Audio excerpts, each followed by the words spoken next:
Hello everyone, today is Friday, August 30th, and the markets are closed, and I'm just getting around to making today's video.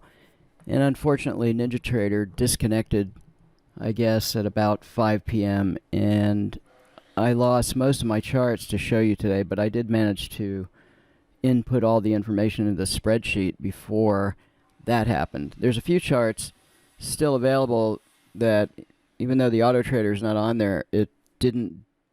I'm still able to show a few trades on some of the charts.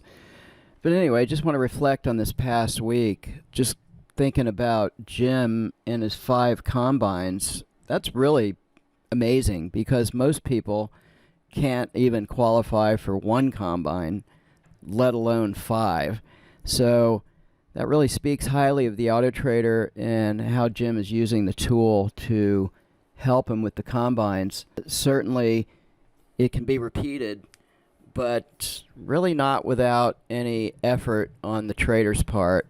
Lazy traders don't make it in trading. Trading is not for anyone that's lazy. You really have to have pretty driving passion to win and to succeed and to do what it takes. And the bottom line is really to understand the markets and to use our tools effectively, or anyone's for that matter.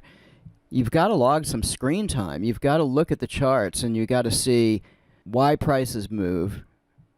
You got to look at volatility.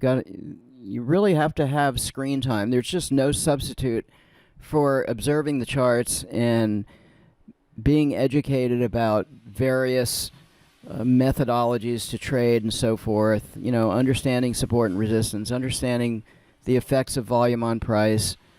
It's really important. Support and resistance is a really basic concept, but it's one of the most important forces that move the market.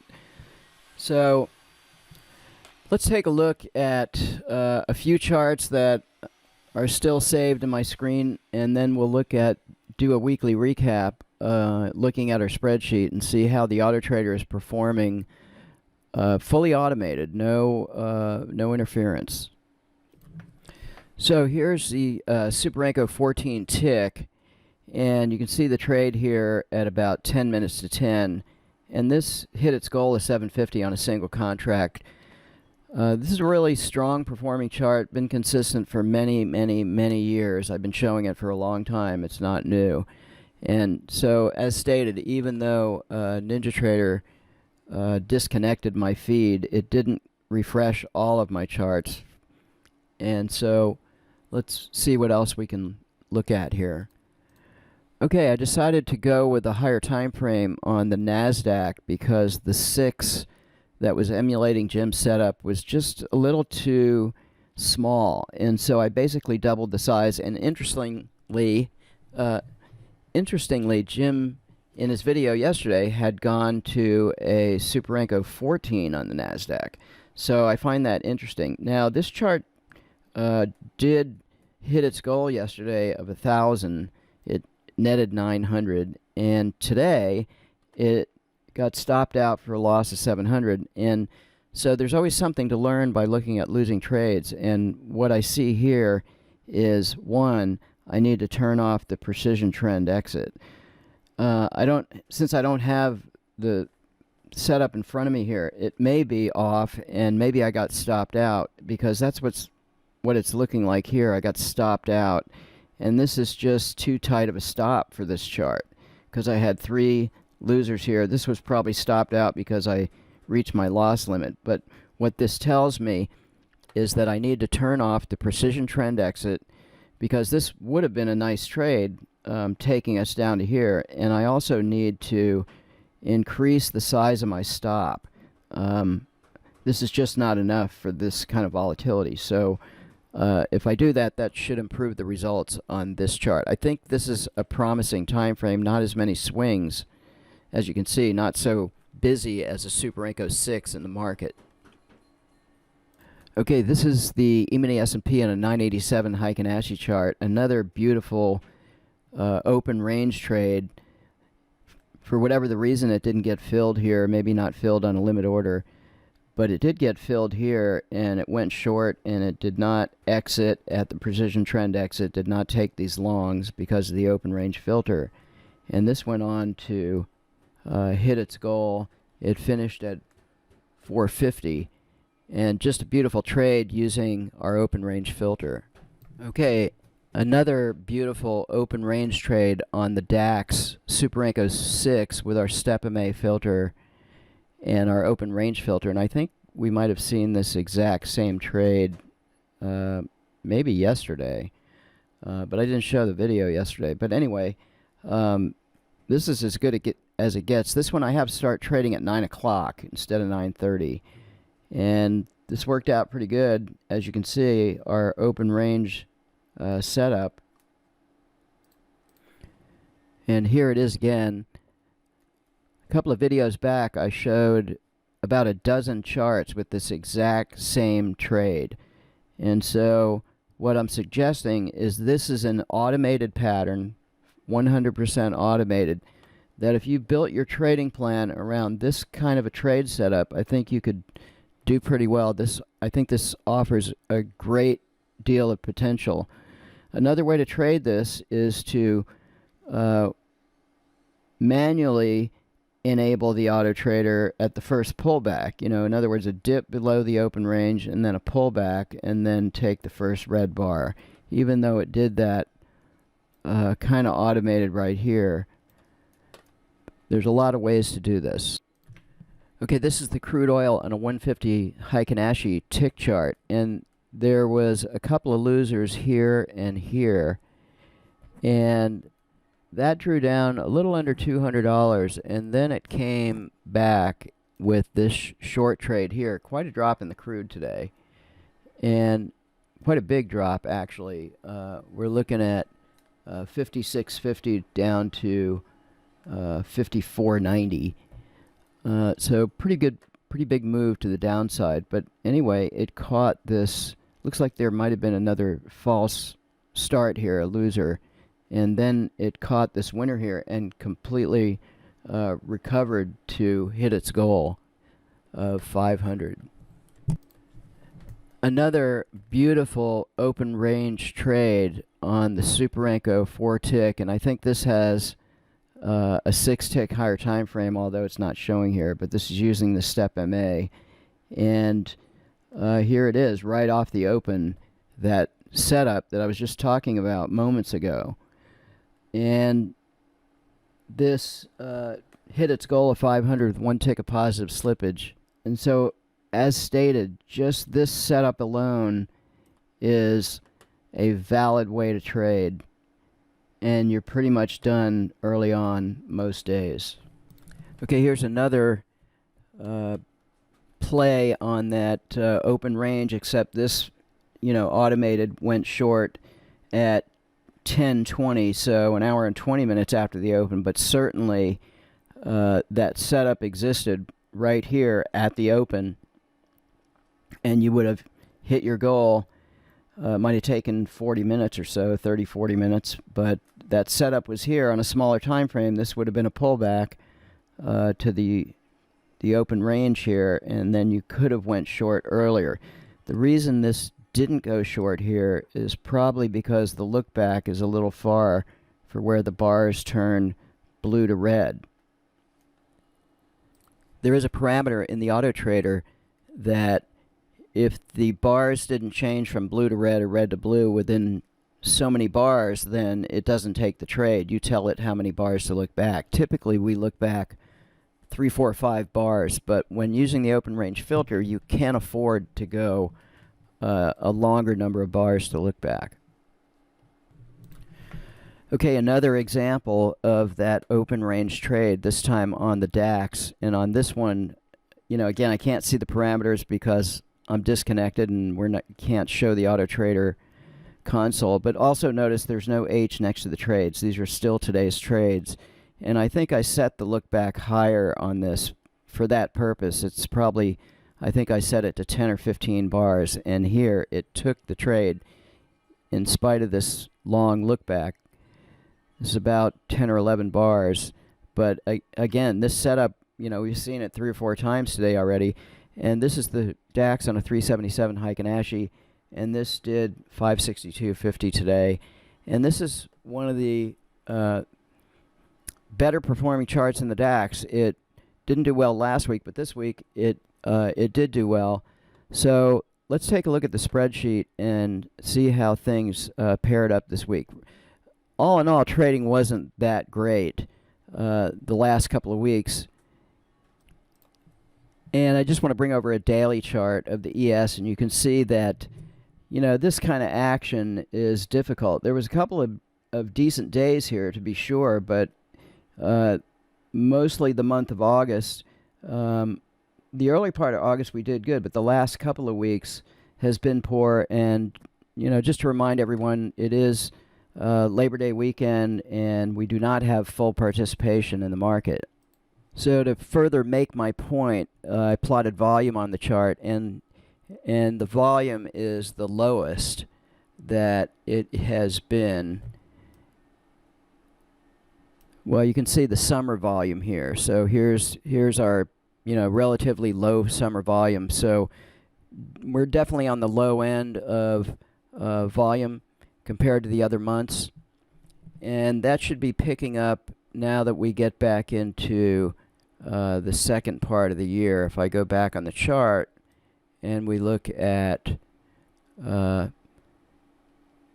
September, still pretty low, but then definitely picking up in the last quarter. So we should see some change and hopefully better action.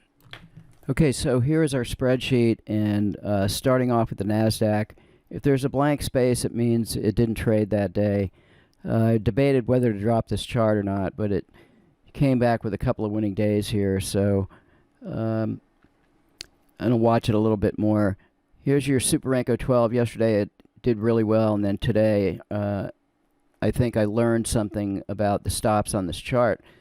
But overall, for the week, remember, these are all a single contract, so not too bad here on the NASDAQ in spite of all the crappy action. The laggard was the 610, which I may try to improve the settings, or I may drop it. This was suggested by the client. We've only been watching a couple weeks. Okay, the DAX page.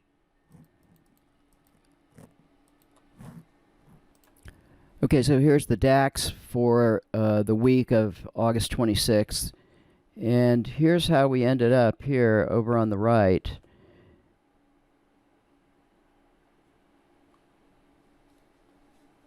And we still did pretty good. So 5 out of 7 charts were profitable. The 377 Heikin-Ashi tick was the biggest winner for today.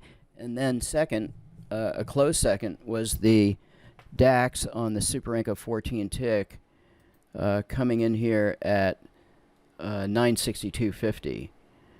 And then the 150 Heikin-Ashi, of course, doing really well. Now, the 34 tick line break was really strong last week at 2400, and so it gave a little back, but still not that much, all things considered. Now, if you see charts down here, these are charts that I'm kind of watching and will decide whether to keep or not, but kind of what I'm doing here is watching some of the DAX charts trade on the London session. So this is what we have so far this week on the 377 and the Super Renko 14. Okay, here's the E-mini S&P this week. And so kind of a mixed bag this week. Tough action for the E-mini S&P, but there were a few standouts. The best chart this week was the E-mini S&P on a 1597 Heikin-Ashi tick chart, and then that was followed by the Super Renko 4 with the Super Renko 4 higher time frame, but a different sensitivity. The Super Renko 2 tick has been really strong throughout, with the exception of this week and last week. And you can kind of see it here. In fact, performance in the E-mini S&P has been strong overall. It's just the last couple of weeks have been a little bit lackluster here. But that's to be expected. Nothing wins 100% of the time, and this will certainly give you an idea.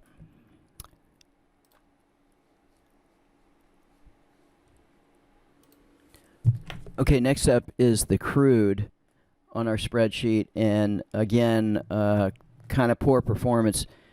The Superenco 8 tick has been a really good chart over the long term, but it's obviously in a drawdown. And I believe it'll come out here, so I'm not giving up on this chart. Of note is the crude oil on the 150 Heikin-Ashi and the Superenco 6. The Superenco, the 150 line break, had a loss this week, but let's look at prior weeks here. So definitely some consistency here.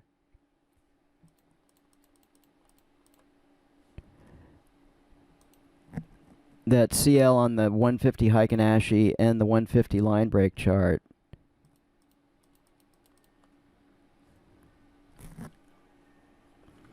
Let's take a look at the summary page.